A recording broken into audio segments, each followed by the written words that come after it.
There was a time when the mailbox was more exciting than any smartphone notification. A time when the sight of a familiar handwriting on an envelope could make your heart race. From the 1950s through the 1980s, letter writing wasn't just communication.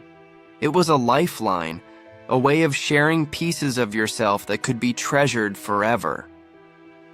Today, we're opening the memory vault to rediscover the lost art of letter writing. In the 1950s, families separated by war, work, or travel stayed connected through letters. Long-distance calls were expensive and email didn't exist, so the postman was the link between loved ones. For many, opening a letter was the highlight of the day, often read aloud at the dinner table or tucked away in a box to be read again later. Unlike quick texts today, letters carried personality. The slant of handwriting, the pressure of the pen, even the smudges of ink revealed the writer's mood.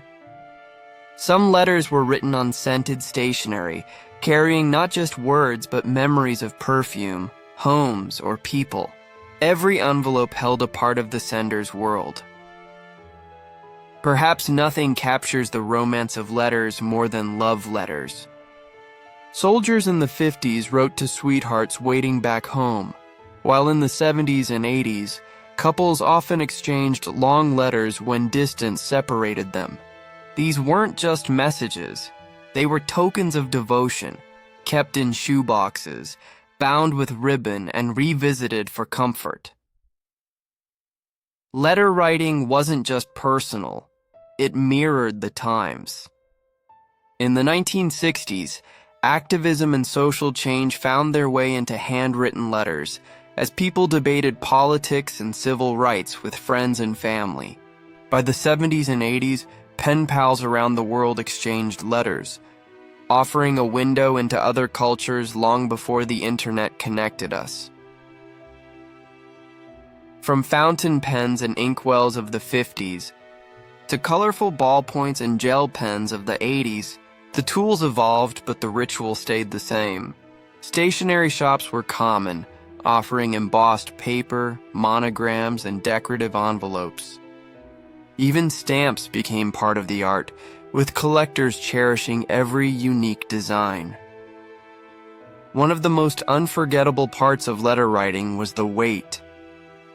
Unlike instant messages, letters could take days, weeks, even months to arrive. The anticipation made them precious. A reply from a pen pal across the ocean or a loved one overseas was more than just a message. It was proof of connection across distance and time.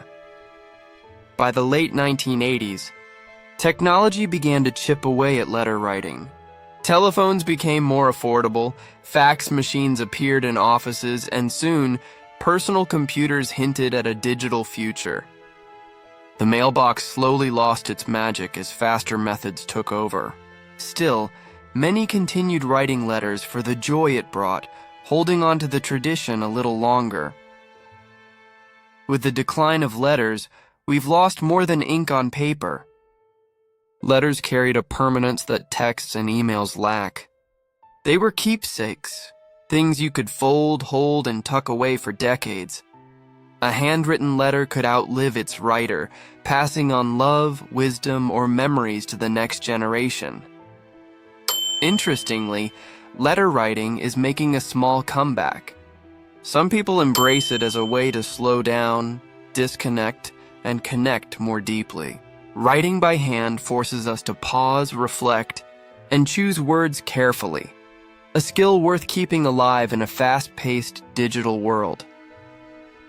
For those who lived through the 1950s to the 1980s, letters weren't just paper, they were lifelines, companions, and memory keepers. Maybe that's why finding an old shoebox filled with letters feels like opening a time capsule. Each word, each crease, each faded envelope holds a story that still whispers across time. So next time you pick up a pen, remember, a letter isn't just writing, it's a piece of yourself gifted to someone else.